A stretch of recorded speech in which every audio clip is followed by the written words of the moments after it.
we will remain a strong and passionate advocate for efforts to address the weapons of old. But we'll also be an advocate to address the weapons that are new.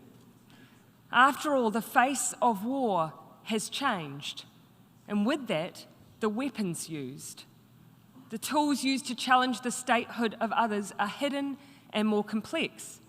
Traditional combat, espionage, and the threat of nuclear weapons are now accompanied by cyber attacks, prolific disinformation, and manipulation of whole communities and societies. Now, as leaders, we have never treated the weapons of old in the same way as those that have emerged. And that's understandable. After all, a bullet takes a life. A bomb takes out a whole village. A lie online or from a podium does not. But what if that lie, told repeatedly and across many platforms, prompts, inspires, or motivates others to take up arms, to threaten the security of others, to turn a blind eye to atrocities, or worse, to become complicit in them? What then? This is no longer a hypothetical. The weapons of war have changed. They are upon us and require the same level of action and activity that we put into the weapons of old. We recognize the threats that the old weapons created. We came together as communities to minimize these threats. We created international rules, norms, and expectations. We never saw that as a threat to our individual liberties.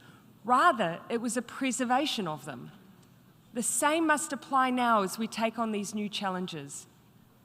In New Zealand, we deeply value our right to protest.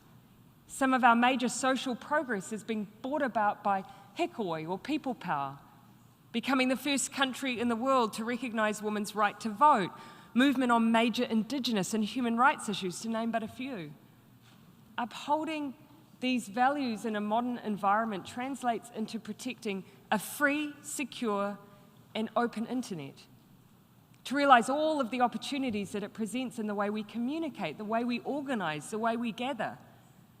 But that does not mean the absence of transparency, expectations, or even rules, if we correctly identify what it is we are trying to prevent.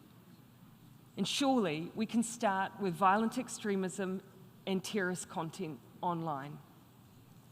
On the 15th of March 2019, New Zealand experienced a horrific terrorist attack on its Muslim community. More than 50 people were killed as they prayed. The attack was live streamed on a popular social media platform in an effort to gain notoriety and to spread hate.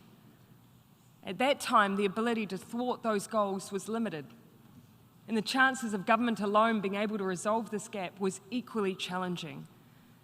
And so that's why, alongside President Emmanuel Macron, we created the Christchurch Call to Action. The core community has worked together to address terrorism and violent extremist content online. And this important work progresses. We have demonstrated the impact we can have by working together collaboratively. We've improved crisis reactions, stymieing the ability to live stream attacks. We have crisis protocols that kick in to prevent proliferation. We're also focused on prevention, understanding the interactions between online environments and the real world that can lead to radicalisation. This week we launched an initiative alongside companies and non-profits to help improve research and understanding of how a person's online experiences are curated by automated processes. This will also be important in understanding more about mis- and disinformation online, a challenge that we must, as leaders, address. Sadly, I think it's easy to dismiss this problem as one in the margins. I can certainly understand the desire to leave it to someone else. As leaders, we're rightly concerned that even the most light-touch approaches to disinformation could be misinterpreted as being hostile to the values of free speech that we value so highly. But while I cannot tell you today what the answer is to this challenge, I can say with complete certainty that we cannot ignore it. To do so poses an equal threat to the norms we all value. After all, how do you successfully end a war if people are led to believe the reason for its existence is not only legal but noble? How do you tackle climate change if people do not believe it exists? How do you ensure the human rights of others are upheld when they are subjected to hateful and dangerous rhetoric and ideology? The weapons may be different, but the goals of those who perpetuate them is often the same: to cause chaos and reduce the ability of others to defend themselves, to disband communities, to collapse the collective strength of countries who work together. But we have an opportunity here to ensure that these particular weapons of war do not become an established part of warfare. And so, we once again come back to the primary tool we have: diplomacy, dialogue, working together on solutions that do not undermine human rights but enhance them. For those who have not sought out the Christchurch call to action, I ask that you consider it. As with so many of the challenges we face, we will only be as strong as those who do the least.